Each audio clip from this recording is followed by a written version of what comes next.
Okay, we're on to part 9 here. Let's continue on. He talked about some Sajasa Baba, whatever. I'm not going to deal with that.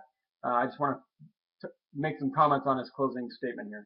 Well, it's simple because it's too extraordinary of a claim, and it's not extraordinary enough evidence. Now, going back to Jesus, the evidence that Jesus of Nazareth was God isn't extraordinary either. It's not even pitiful. 12 perfectly preserved eyewitness accounts, that would be pitiful.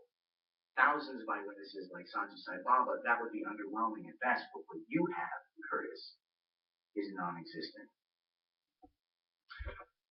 So, either it just comes down to a matter of faith, and you believe it because it's part of your culture and it's part of your upbringing, and it's all around us and it's pretty hard to ignore. Or, if it is a matter of evidence, then there are far better cases for extraordinary phenomenon than for that of Jesus. My point is that I don't think it's a matter of evidence so much for you. I don't think it's a matter of historical evidence or textual criticism or scholarly work.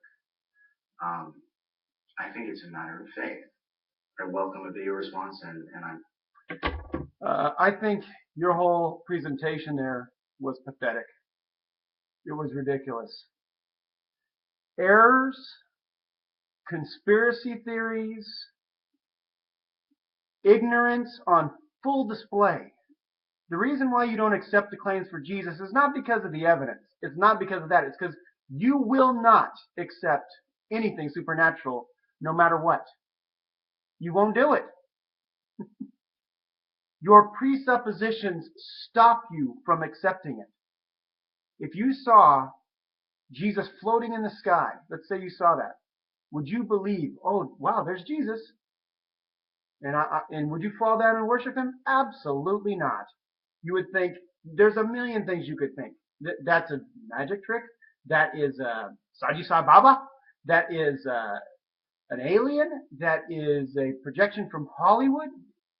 You will not accept it. So the evidence for Jesus, his claim to be the unique divine Son of God, the revelation of God and the authority of God, is very strong from antiquity. That claim. The claim that his tomb was empty is very strong. It's a strong claim.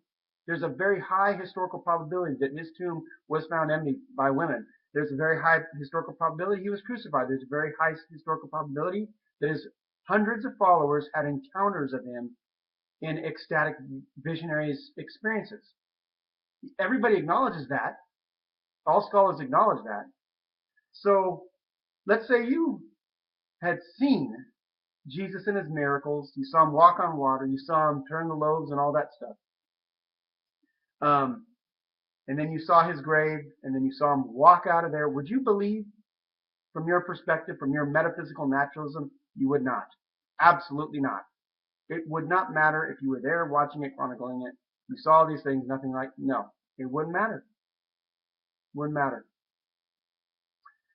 It's your presuppositions that's stopping you from accepting anything supernatural.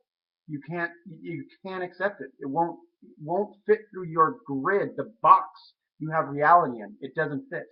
And your presentation here was just laughable. It's terrible history. You're reading Ehrman, parroting his stuff, probably some stuff off Wikipedia. You don't know the early church history. You don't know the different nuances of the different sects that broke off from Christianity with the Gnostics and the Docetus and the Ebionites and the Nestorians and the Sabellians and the Arians. You don't know any of that. You did some quick historical research, surface level,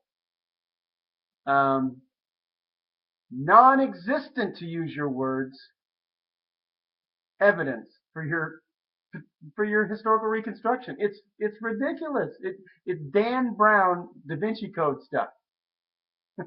Now, I know this was in 2007. You still have it posted on your YouTube video place, so you're still endorsing it. Now I know you're a big time actor now, and it's 2015. This was in 2007. You did this, so you're probably a lot younger. I don't know if you've done any more research on this, but you need to research it more.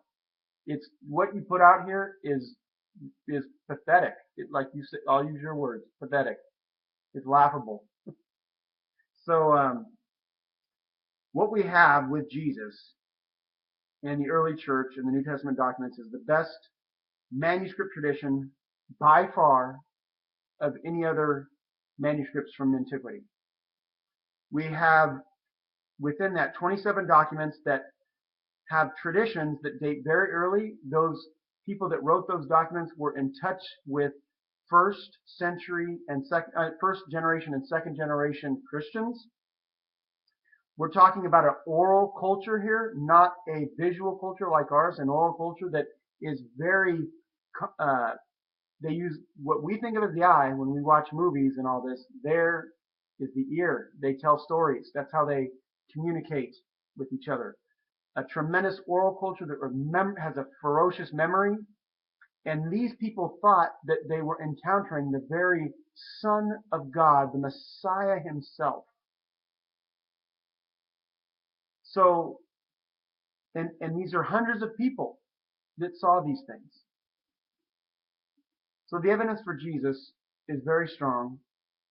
You won't accept it because of your presuppositions. That's the bottom line. You won't do it until your heart changes, until you open your eyes and see the truth of Christ. Until you change your perspective. You won't do it. It's impossible. You can't do it. There's a lot of other factors in there, I'm sure. But what you presented here, your historical reconstruction, was ridiculous.